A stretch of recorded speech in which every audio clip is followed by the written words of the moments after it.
Talk. Let's go.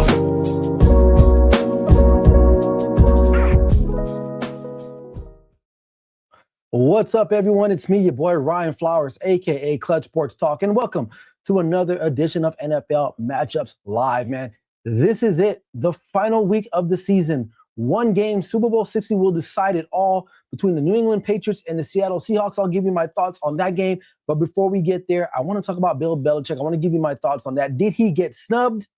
Or is it just, maybe he just doesn't deserve it to be a first ballot Hall of Famer? I'll give you guys my thoughts on that. And of course, I got to talk about the new man here in Raider Nation, Clint Kubiak, the new head coach of the Las Vegas Raiders. Does he have what it takes to basically turn around this disenfranchised organization and make them contenders? And of course, I'll be talking about and breaking down Super Bowl 60 between the Seattle Seahawks and the New England Patriots. So you guys are in the right place for NFL talk and action. So hey, sit back, relax, and enjoy the show. This is NFL Matchups with me, Ryan Flowers. Let's go. We're going to be here all day, baby. I like this kind of party. I like this kind of party, baby.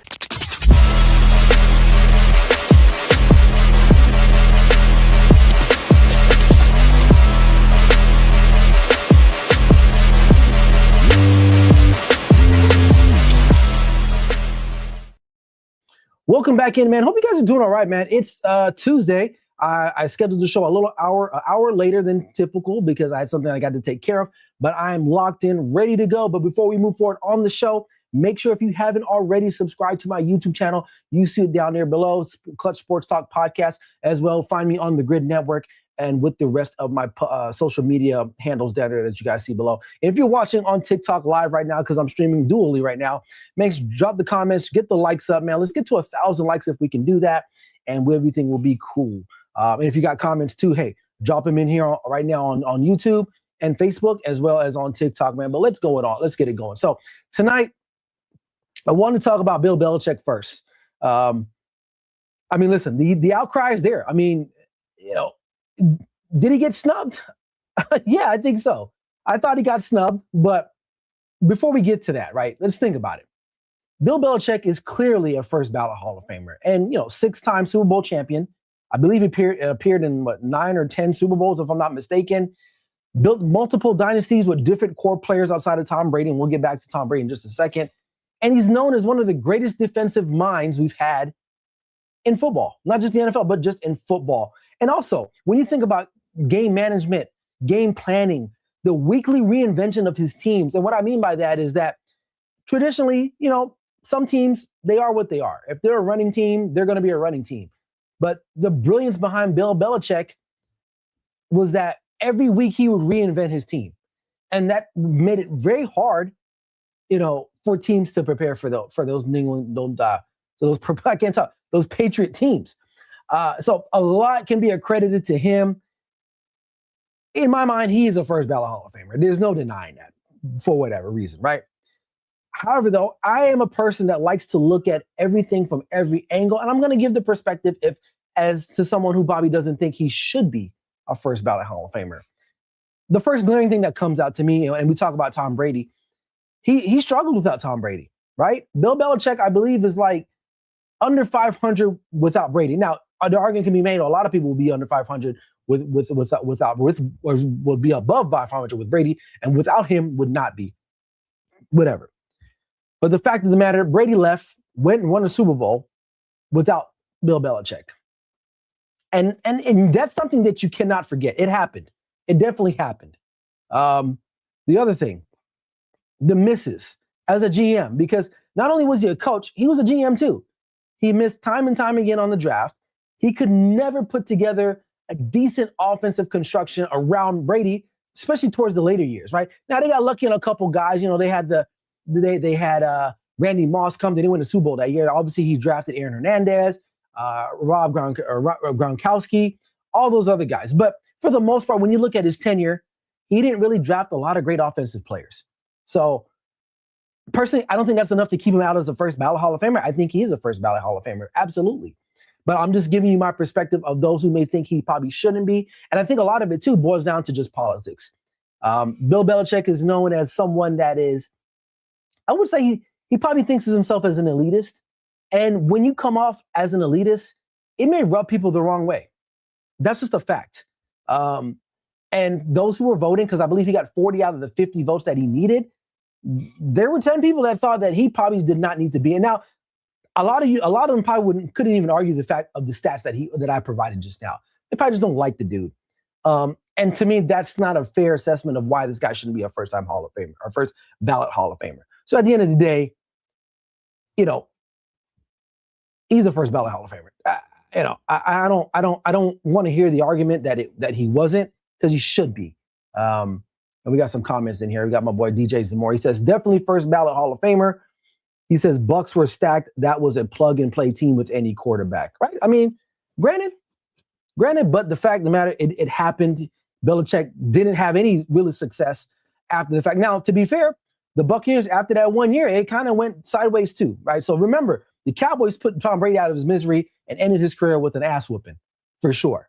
So it is what it is. And another thing too, and I don't think it kind of comes into play, but the more recent optics of Bill Belichick, especially at North Carolina, it's not working out right now, at least. I mean, he has another season under in the future here.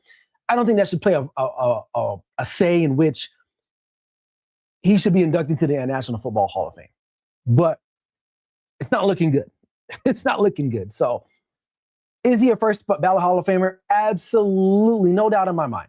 No doubt in my mind. And I think at the end of the day, this boiled down to politics more than anything. Some people just didn't feel like he needed to have that moniker of being a first ballot Hall of Famer. Because listen, don't get it twisted.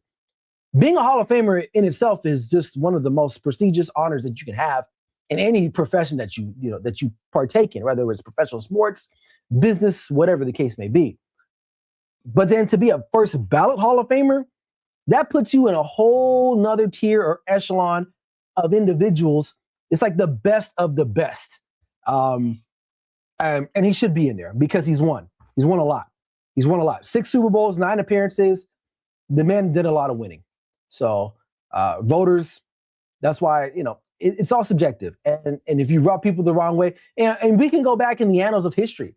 You've got guys that have been snubbed either getting into the Hall of Fame or a first ballot. You look at like Pete Rose. Now, obviously, Pete Rose is a little different because he caught cheating or gambling, but whatever. To me, that has nothing to do with his baseball acumen. Guys like Kareem in the NBA, Kareem rubbed people the wrong way. So, they punished him a little bit. So these are all these guys that were snubbed, not because of their performance, but it's the way they treated people, right? Tony Dungy, and chat, let me know if I'm right or wrong. I don't know. Was Tony Dungy a first ballot Hall of Famer? And if he was, Tony Dungy doesn't have the same amount of success, not even close to Bill Belichick. And if he was a first ballot Hall of Famer, then that shows you right there that this has nothing to do with accomplishments or achievements. This is just a simple fact that people don't like Bill Belichick, and rightfully so. But at the end of the day, you cannot deny a guy of his greatness because you don't like his politics or the way he may have spoken to you 15 years ago at some presser, right? It is what it is. So, is he a first ballot? Yes, he is. Absolutely. DJ says, people just hate on him because his success, and they hate that he went to so many Super Bowls. He said, Hall of Fame, I thought, was based on accomplishments, not failures. Yeah, Pete Rose definitely was snubbed. Definitely. And I know he gambled on it, but come on. Like, really? And he was betting on his team to win. He never tanked the game. So, yeah, right. So it's just politics. And that's how the world works sometimes. It's not always about what you've done. It's who you know and who you pissed off or haven't pissed off. So, okay, so Tony Dungy was not a first. Okay, good. All right. So I don't know what coaches were. I probably should have done my research, but I don't know off the top of my head what coaches actually were in the NFL that are first ballot Hall of Famers. I can maybe think of guys like Tom Landry, maybe. Don Shula, I would have probably assumed might have been a first ballot Hall of Famer. I'm thinking of who else might be out there that would have won. I don't know if Chuck Noll would have been for the Pittsburgh Steelers, but Don Shula, I'd be surprised if Don Shula wasn't. I mean, the only undefeated team to win a championship. Tom Landry, definitely, I would assume he would have to been in there. Jimmy Johnson, I don't know if he was a first ballot. I don't know. Was he a first ballot? I don't know. So he said Tony Dungy didn't go until like third or fourth time. So, okay, that's fair. So, For those who don't think he's the first ballot, I don't know, man. You really have to. I want to know your definition. Now, I gave you some ideas of why I think he got snubbed, but to me, you can't erase that history. And that history just basically equals winning. Whether it was Brady or not Brady, I get it towards the tail end of his career. Those last couple years in New England were not great. Obviously, ultimately resulting in his dismissal from the team. But you can't dismiss the rest of it before. So, Bill Belichick, hey. And I'll be honest with you, I was not a Patriots fan. I did not like the Patriots. I hated them. I hated them with a passion. But as I got older, I started to appreciate what strong organizational skills that they had. And it started with Robert Kraft, and then it kind of trickled down to Bill Belichick and then Tom Brady. Like, that was a well-run organization. And even to this day, they're back in the Super Bowl. They're back in there again. So it's a testament to the leadership of that organization. And now I'm 42. Yeah, I'm 42 now. And I appreciate those types of things. When I was younger, I didn't care. I just didn't like the Patriots. For whatever reason, I just didn't like them. So, but now I can appreciate that. So, but Bill, you're a first ballot Hall of Famer in my book. It means nothing, but at the end of the day, let's see. He says Curly Lambeau, George Halas, Tom Landry, Chuck Noll. Okay. When you say Curly Lambeau, are we talking about? Oh, Curly Lambeau. I'm tripping. Yes. You're right. Okay. George Halas. Okay, I can see that with the Bears. Tom Landry for sure. As a Cowboys fan, I knew he was in there. Chuck Noll. I mentioned him. Okay, but I think he got 2 or 3 with the Pittsburgh Steelers. So, I mean, listen. If you look at these guys' career versus Bill Belichick, run circles around him. From a Super Bowl appearance, just in that. Super Bowl appearances, 9 of them, and he won 6. So, and really, if you think about it, two of them were just bad luck. Now, I will give him the one that they did beat the Seattle Seahawks. That was stupid play calling by Seattle, but give or take, he was there. He could have easily had 8 Super Bowls versus 9 or 7, whatever the case may be. But let me know what you guys think, man. Is he a first ballot, or is he not a first ballot Hall of Famer? I'd like to hear your thoughts, especially on TikTok, man. Let me know what you guys are thinking there. And make sure you guys like and share the post, as well as on YouTube and Facebook. So appreciate you guys on that one. All right, Raiders. Let's talk about that, man. Raiders. All right, so they hired Clint Kubiak, offensive coordinator for the Seattle Seahawks. He's got a big game ahead of him. We'll talk about that game here in just a moment. Was it a smart move, or was it just another misfire of a coach for the Las Vegas Raiders? Now, Kubiak comes from the Shanahan-Kubiak coaching tree. Is a very extensive offensive background, which obviously the Raiders need, especially an identity on offense. I'm not a Raiders fan, but I did watch a lot of them out here living in Las Vegas. I had no idea what they were trying to do. I don't know. Like, there was games where, when you take a guy so high in the draft and Genty, and then you don't even use him. Now, I get it. The offense kind of sucks, or the offensive line was in shambles. And from what I understand, the reports that I read, there was a miscommunication from the offensive coordinator, Chip Kelly, all the way down through the assistant coaches, through the offensive line. So we'll see if Clint can kind of correct that. Clint Kubiak comes from the school of thought where play action is big. Play action is key. His systems are very quarterback friendly. And their offense is based upon a run game type structure, which I think will bode well for the Raiders, because obviously they need to run the football. So, and now he's put a little modern spin on it. Obviously, we've seen these offenses he's had in Seattle. And with that said, could this be a bad hire? Of course, right? He doesn't have any head coaching experience, which fine. I look at that twofold, right? It could work either way, because we've seen guys get recycled over and over again with minimal or little success, right? And then you get a guy like Ben Johnson, no head coaching experience. Look what he did for the Bears, right? Liam Cohen, Jacksonville Jaguars, no head coach experience. Boom, got him in there. Even Nick Sirianni, now I don't give him too much credit, but he did find guys to put in place to help him make a Super Bowl and then ultimately win a Super Bowl. So having head coach experience, to me nowadays, it's not going to be a make or break for me if I'm a GM. Okay. Why this could be a bad hire too is that in conjunction with the limited experience, the organizations that he's stepping into, it's not like he's stepping into New England or like what's another really strong organization like Green Bay, right?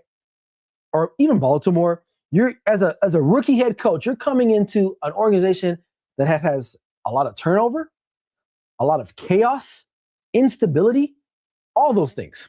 And when you're a young coach like that it's hard to overcome that. It is. The other thing, you don't have a clear quarterback option right now. Now, obviously, it's a foregone conclusion. They're probably going to go get the kid from Indiana, Mendoza. Okay, which it is what it is. Like I don't know what he'll be like. Obviously, he doesn't have, and that's a whole nother video. It's a whole other day to talk about that, and we'll get to that at some point. And with young coaches, from an organizational standpoint, you have to have patience. You can't bring him in today and then get rid of him a year or two from now, right? And the Raiders haven't really kept anybody long enough. And let's just go back to the last couple coaches. Pete Carroll done after a year.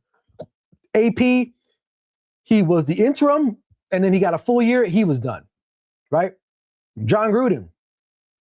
I mean, even before that, Josh McDaniels. I think he got 2 years, 2 or 3 years. He's out of there, right? John Gruden, obviously, he got fired for those emails that were leaked out. So they have not had stability at the head coaching position. Shit, I don't even know. Like, who was their last, John Gruden probably had a long tenure twice. I can't even think about that. So that just tells you right there. And a lot of people want to know, right? At the end of the day, will the Raiders suck? Well, yeah, they probably will suck. Because you're gonna have a rookie quarterback, a rookie head coach, right? So there's other problems that they got to solve before trying to see if this guy is good or not, right? Number one, Kubiak's going to have to figure out the quarterback situation. And if it is Mendoza, he's going to have to evolve him, right? They're going to have to figure out the offensive line, right? Now, who will he hire as a defensive coordinator is key too. And listen, for those who follow me for over some time now, I think that when you're an offensive guy, you got to go out and just go get you a defensive guy, like a legit defensive coordinator that's tried and ready and proved himself. And I go back to like with Sean McVay when he came on with the Rams. He was like one of the youngest coaches in NFL history. He went out and got what is his name? I forgot. It slips my mind. What was his name? Damn, I forgot his name off the top of my head. So, God, I forgot his name off the top of my head. But nonetheless, he went in and got a guy that had been around the NFL for quite some time. He's proved himself as defensive coordinator, and the Raiders actually made a Super Bowl within the first couple of years of Sean McVay being there. Now they ended up losing to the New England Patriots, and therefore, it is what it is. But look, later on in life, he went back, won the Super Bowl. Long story short, if Clint Kubiak is going to have some success, he's going to have to happen. He's going to have some guy that can come in and just run the defense and just do it. Because in my mind, offensive guys don't really care about that type of stuff. They want to run the offense. They want to call the plays. And I would imagine that Clint Kubiak is going to basically run the offense. Is it Chris Shula? Is Chris Shula going to be the defensive coordinator? And that's a good pick.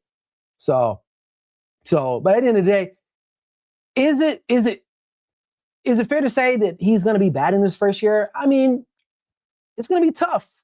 But I will say, if he can find the right guy, if it is Mendoza, and he can find the right scheme to put him in, then I can see. I'm not going to say they're going to win the Super Bowl, but for the Raiders, winning 7-8 games right now is probably a win, considering the seasons that they've had in multiple years. So I do believe in him. I think he'll be all right. I think the Raiders maybe are trying their best to turn the tide here, and I will give Mark Davis credit for that, because at the end of the day, it's hard, man, and they've really just been terrible for quite some time. So, and this is going to be a tougher division. Obviously, we'll see what happens to Denver moving forward. There's some turmoil there with Sean Payton and his quarterback. We'll see. Obviously, Mahomes is going to be out for an extended amount of time. And the Chargers is like, well, the Chargers to me, on paper, they look great, man, but it's like something always with them. So I'm not saying it's a winnable division. I'm not saying they're going to go out and win the division, but I don't think it's a bad hire, considering what was out there at the end of the day. If you didn't go get John Harbaugh, fine. I get it. They didn't want to go get him. Could you kick the tires on Brian Daboll? I mean, really, but I think he had accepted the Titans offense according to job anyway. And who knows? They might have had conversations with all these guys before. But Mark Davis probably kept his eye on Clint Kubiak for quite some time, and his offenses are pretty good. So we'll have to see what happens as we move forward. So we got some comments here real quick as we move on. DJ says it's a misfire. So this guy, whoever this guy is, Ahmad Salah 9686, you suck. Appreciate it. You're watching. Thanks a lot. Am I the only one in here? Yeah. If you are, great. Appreciate you for popping in. DJ says Chris Shula. That's probably a reference to keep going, homie. The channel grows. Okay. Steve Jones, he says Raiders need a young DC as well. Yeah. Listen, young, old, if they can get the job done, great. But the offensive side of things, I mean, listen, they've struggled on both ends. And you look at their roster, right? So quarterback is a big need, right? They think they got the running back in Genty, right? Offensive line, you got to fix that. Tight end, you got one of the best tight ends in the NFL, Brock Bowers. Now, a lot of people probably don't really watch him play because he plays for the Raiders, but Brock Bowers is legit, man. He's legit. They can go out and find a wide receiver. Maybe they got something going, but running the football is going to be key for them for sure. 7 wins total. KC has a hurt QB. Yeah, if they win 7 or 8 games, that's a win for the Raiders. And what, they won 4 this year? Is that what I'm saying? 9 wins. I'll take it. I do believe Bo Nix is overrated as well. So that could just be me, but obviously it's not because someone else believes that too. So, but at the end of the day, if they win 7 or 8 games, Raider Nation, obviously Raider Nation is very loyal. The loyal fan base, kind of like Cowboys, but I'm a realistic Cowboy. I don't think the Cowboys are going to do much anyway. It's always talk with them, and the Raiders are kind of falling in that same type of classification as well. We support our teams, we try through thick and thin, but at the end of the day, if they can win 7 or 8 games, that'll be a victory for the Las Vegas Raiders. So, but we'll find out. But is it a bad hire? I don't think so. I think at the end of the day, again, the quarterback situation has to be addressed. The offense, the way he installs it, will be something. Maybe in 2 or 3 years they'll be competitive.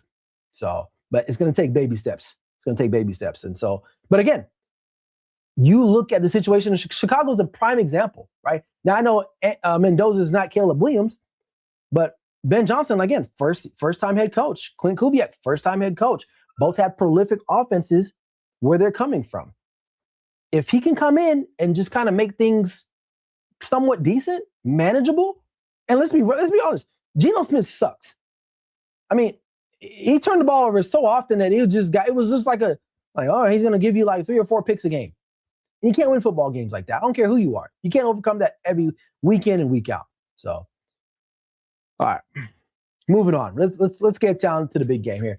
What's up, people on TikTok, man? Let's get those likes up, man. Let's share the follows. Let's share the content. Let's get it going in here before we wrap up this episode here of NFL Matchup. So, Super Bowl 60 this Sunday, 3:30 p.m. Pacific Standard Time. Nice, perfect for me here. This is a rematch of 2015, where the Patriots basically, I won't say they lucked out, but what a bonehead play call by the Seattle Seahawks to not hand the ball off to Marshawn Lynch and basically win the game, right? But instead they throw a pass, and Malcolm Butler is a legend at that point. Okay, and here we are again. So this time it's for Super Bowl 60. So as far as keys to victory for Seattle, we'll start with Seattle.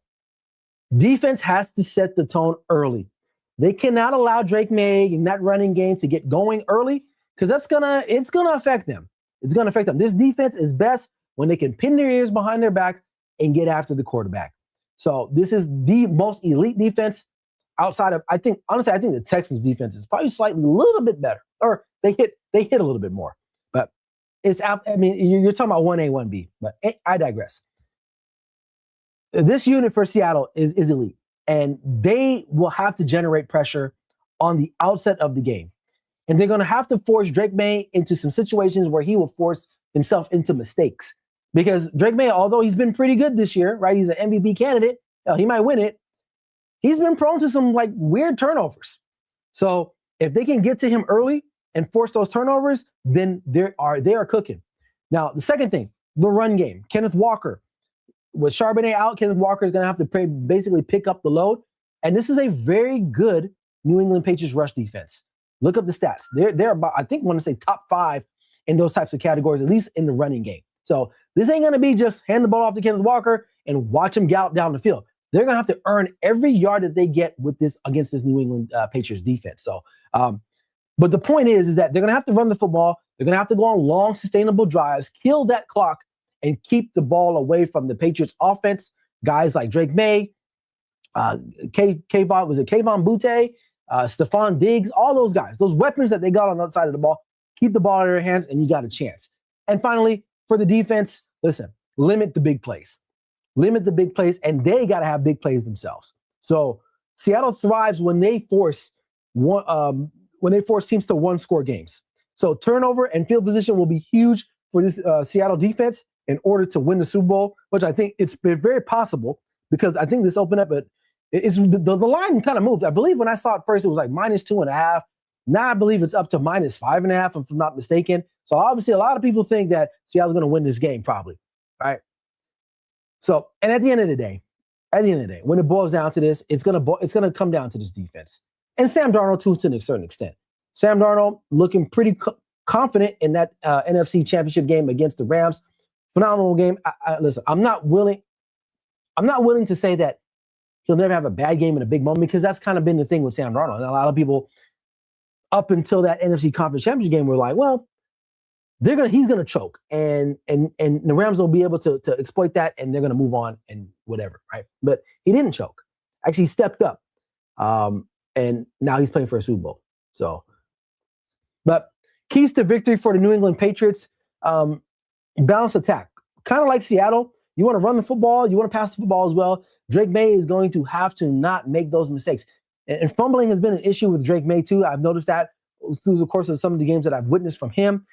Control the time of possession, also going to be key. You cannot allow Seattle to go on these long, sustainable drives, leaving them with minutes on the clock to score, because possessions are going to be not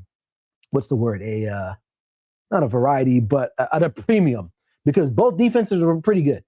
Now, I'm not going to say Patriots are elite at it, but they're not bad. They're not bad themselves. And from the offensive, this is probably the biggest thing right here. And I think this is where Seattle probably has the edge, is on the line of scrimmage. New England's blocking, pass protection has not been that great. I mean, you go and watch Will Campbell. He's getting destroyed. Last 2 games, just destroyed. Okay? Now, they still find ways to win the games because the teams that they played, they were able to take care of business, right? I mean, they sacked the hell out of Justin Herbert. C.J. Stroud had like 500 turnovers in that game. So you're going to be playing against another vaunted defensive line that gets after it. So will they be able to hold up to that defensive front from Seattle Seahawks? That's going to be a telltale sign. And we'll see that immediately in the first couple snaps of that game, if they can hold up to that. And then how they go about it the rest of the game will ultimately determine whether they're going to win this game or not. So, I mean, really, at the end of the day, just like any other game. Right? And I know it's the Super Bowl. And a lot of these guys will say, well, it's just another game. And in reality, it's just another game, right? These guys have played in hundreds of games throughout the course of their career, but nothing big, is not quite as big as this. But it all boils down to this: the team that has less turnovers, the team that can run the football, control the line of scrimmage, will win this football game. And with that said, I believe the Seattle Seahawks will be able to do that. And I think they'll be hosting the Lombardi Trophy at the end of that game. So I like Seattle to win. I think it'll be closer. I know the spread is -5.5. So do I think they cover? I kind of like, I like where it was. I think 3.5 would have been great. I think this game's going to come down to a field goal.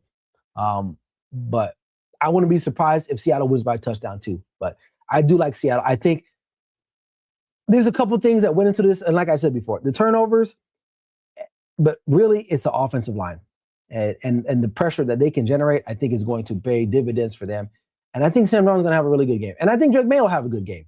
I'll probably take the over in this one too. I think there's going to be some scoring here. Obviously, we saw what the Rams did to the Seahawks defense. Obviously, the Rams offense is just so prolific. I mean, what can you say about that offense? So, but I do like the chances there. So I do like Seattle to win this game and win the Super Bowl. So there you have it. All right. We got any more thoughts here? Any more questions? Nope. We got nothing here on TikTok. We got nothing here on YouTube. But yeah, man. So, obviously the game is this Sunday. I'll obviously be back next week, Tuesday at some point to get on. We'll react to it. And I'll let you guys know what my schedule is moving forward because we'll be in the off season. So I'm excited for that too, get a little break. But I've been going every week since week 1. So it's a grind. It's a grind. So appreciate for everyone that was joining, people that have liked, who have stopped by, shared, even commented, whether it was negative or whether it was positive. Hey, it is what it is. I appreciate you guys took the time to do that. But I'll be back next week for NFL matchups. This is crazy. This is the last game I'm going to match up. So I've done, I don't even know, every week. So you just do the math on that. So, but this one was a little easier because it was just one game to break down. So shout out to you guys. So other than that, man, I hope you guys enjoyed the show. Make sure if you haven't already, subscribe to the channel. If you're watching on TikTok, man, let's get the likes up. Let's get the followers up.